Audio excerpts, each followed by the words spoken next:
नमस्कार दोस्तों, कैसे हैं आप सभी का एक बार पुनः स्वागत है। और मैं आप सभी के सामने एक नया विषय लेकर के प्रस्तुत हूँ, क्योंकि बहुत सारे लोग ये कह रहे थे कि जैसे ग्रंथ और ग्रंथाकार के बारे में नहीं पता, विशेषकर जो हमारे छात्र हैं कि कौन सा ग्रंथ को किसने लिखा है। तो मैं उन सभी के लिए जो ये जानना चाह रहे हैं कि किस ग्रंथ को किसने लिखा है और कौन सा नाटक है, कौन सा महाकाव्य है, कौन सा काव्य है, कौन सा कथा है, ये सब लेकर के उपस्थित हूँ एक शॉर्ट वीडियो में आप सभी के सामने।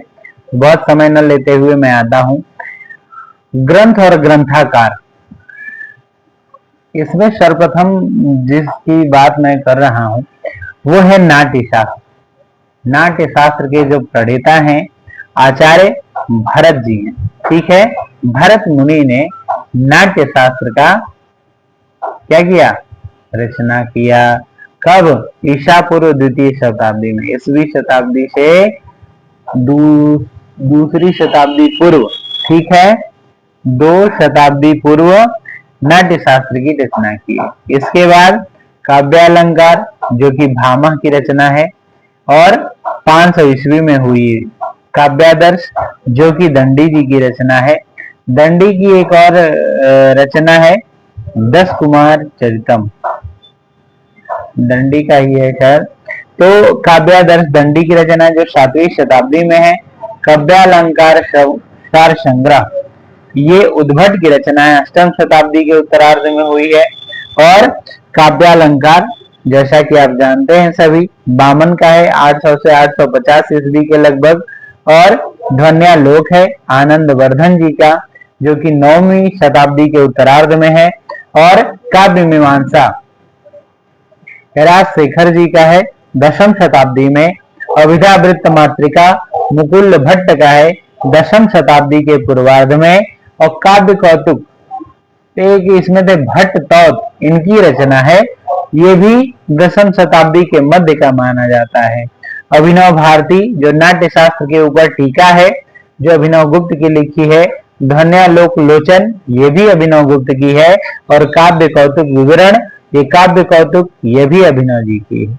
और वक्रोक्ति काव्य जीवितम आप सभी जानते हैं, कुंतक की रचना है, 11 शताब्दी के पूर्वार्ध की। ठीक है, व्यक्ति विवेक महिम भट्ट की रचना है, 11 शताब्दी के मध्य की। सरस्वती कंठाभरण भोजराज की है, श्रृंगार प्रकाश भोजराज की है।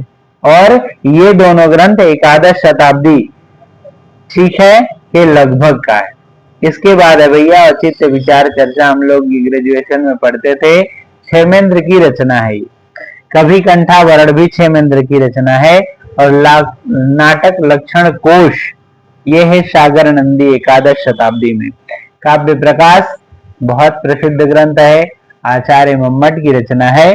और इसका समय 11 शताब्दी का उत्तरार्ध है। और अलंकार सर्वस्व रुयक की रचना है, रुयक। बाघ भट्टालंकार बाघ भट्ट जी का 12वीं शताब्दी का उत्तरार्ध है। काव्यानुशासन हेमचंद्र जी का है, 12वीं शताब्दी के उत्तरार्ध में। भाव प्रकाशन शारदा तनय 13वीं शताब्दी में।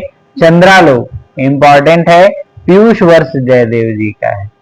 ठीक है, और साहित्य दर्पण कौन नहीं जानता, वाक्यम रसात्मकम काव्यम जिसका मेन शुक्ति है, तो साहित्य दर्पण कविराज विश्वनाथ कवि का है। ठीक है, 14वीं शताब्दी का। एकावली विद्याधर 1285 से 1325 के मध्य का है। चित्र मीमांसा अप्यय दीक्षित, कुवलयानंद अप्यय दीक्षित और वृत्तवर्तिका भी अप्यय दीक्षित जी का है। और रस गंगाधर पंडित राज जगन्नाथ जी का है। ठीक है, 17वीं शताब्दी के मध्य भाग में। तो इस प्रकार से ये ग्रंथ और ग्रंथाकार नाटक और अलंकार के विषय में थे।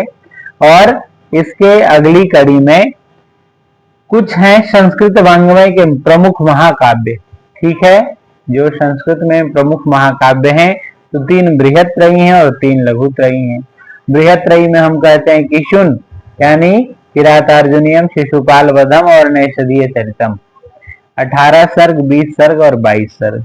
और कुमार यानी लघु त्रयी में है कुमार संभवम, मेघदूतम और रघुवंश महाकाव्य। तो कुमार संभवम है 17 सर्गों में और मेघदूतम 2 खंडों में, पूर्व मेघ उत्तर मेघ, और रघुवंश महाकाव्य 19 सर्गों में। ठीक है, तो इस प्रकार से जो ये रचना है, ठीक है, कुमार संभवम और रघुवंश 17 और 19 सर्ग में है।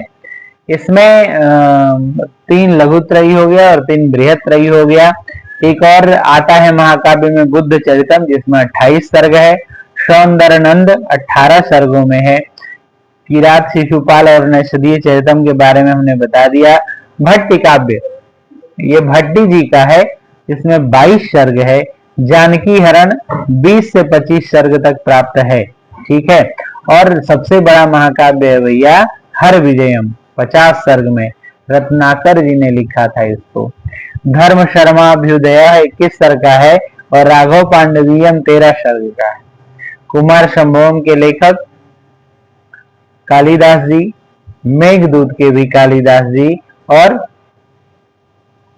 रघुवंश के भी रचनाकार कालिदास जी हैं। और जो है किशुन के किरातार्जुनियम के भारवी हैं, शिशुपाल वधम के माघ हैं और नैषधीय चरितम के श्रीहर्ष जी। तो इस प्रकार ये लेखक, उनके सर्ग और महाकाव्य का नाम हमने आप सभी के सामने प्रस्तुत किया। इसमें आगे और भी बताऊंगा, कुछ अन्य ग्रंथों को लेकर के आऊंगा अगले एपिसोड में या अगले पार्ट में, आप यूं कह सकते हैं। तब तक के लिए नमस्कार।